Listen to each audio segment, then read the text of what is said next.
So you're going to try to describe an even more odious character than King David today. Yes, sir, I am. That's going to require quite an imagination. David's craven treachery against Bathsheba's husband was truly a marvel of despicable behavior. Yeah, upon reflection, I may have gone a little overboard there. Getting another man's wife pregnant and then conspiring to send that man to certain death.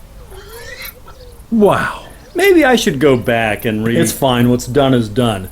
Now, what do you have planned next in your attempt to distract from the shameful evil of last time? An incestuous rape. What? Are you... So get this, one of David's sons, Amnon, has the hots for his sister Tamar. Ugh. Are you seriously doing this? Oh, hell yeah. You said it yourself. We have to describe someone so abhorrent, so disgusting, that David's inexcusable treachery is lost in the background noise. Yes, but I was kind of hoping you'd keep it no worse than an R rating. I'm going to require NC-17. Whatever those random letters mean. Yes. Well, okay then. So what's going on? I told you, sir, David's son Amnon has the hots for his sister Tamar. Yeah, I heard that, but what's the dynamic here? Well, if you figure out the genealogy, it seems that they are half siblings. That really doesn't make it any better. Honestly, that's all the backstory I seem to have managed. I just thought there might be, something else. Nope. God.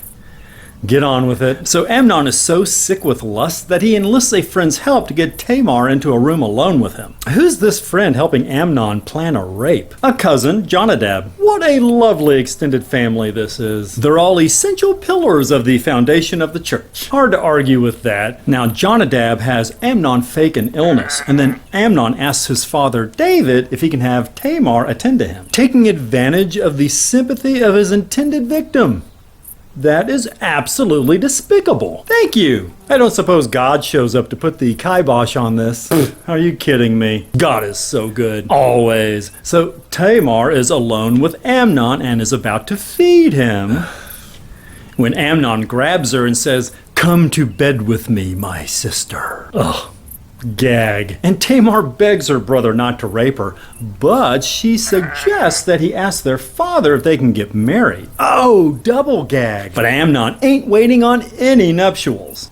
And wouldn't you know it, the minute he finishes the deed, Amnon turns around and now he hates Tamar. What the heck? Can you believe it? In fact, he hates her more than he ever loved her. Wow, Amnon sounds like a real psychopath. Oh, he's something all right. And another brother of Tamar's, Absalom, is very angry with him for raping their sister. Oh, does this Absalom alert the family to Amnon's depravity? No. Does he do anything? Well, of course, sir. Oh, thank God. He tells Tamar to be quiet and to just not think about it. Ah, the sympathetic advice all rape victims yearn to hear. Yeah. Does Amnon ever suffer consequences for his crime? As a matter of fact, he does. Absalom manages to have him killed a couple years later. Well, great. And what about the cousin that helped Amnon plan the rape? Nothing happens to him whatsoever. Oh, really? His actions didn't displease God? I don't seem to have written anything about that. Well, okay then. And what about Tamar?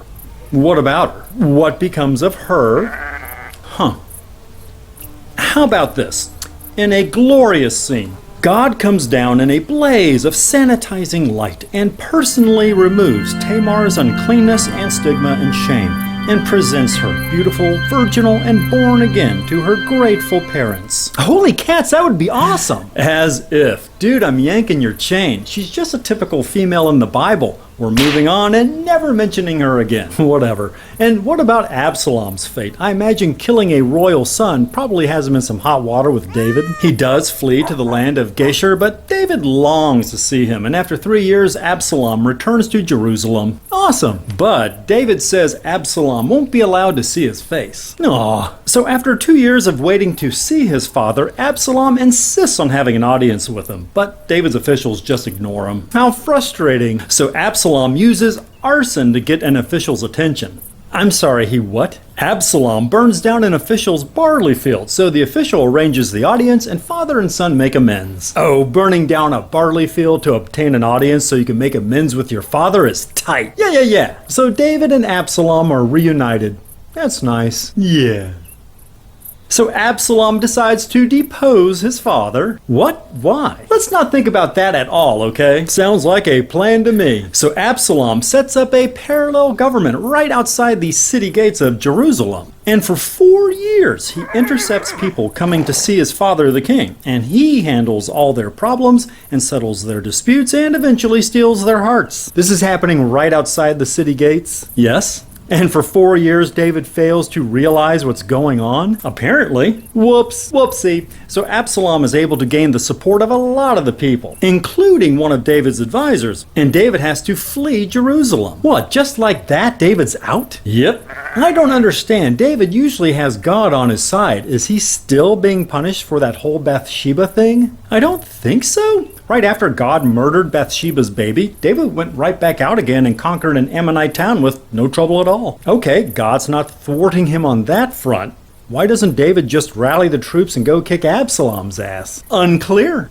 So with David gone, Absalom enters Jerusalem. Oh golly. And that advisor of David's that threw in with Absalom, he suggests Absalom consolidate his power by sleeping with the concubines David left behind. Oh yes, that would clearly be job one. Naturally. Damn, it is good to be king. Hell yeah. In fact, it's so good that he sleeps with these women openly in full view of everyone. Seriously. That does appear to be what I wrote. Oh, wow.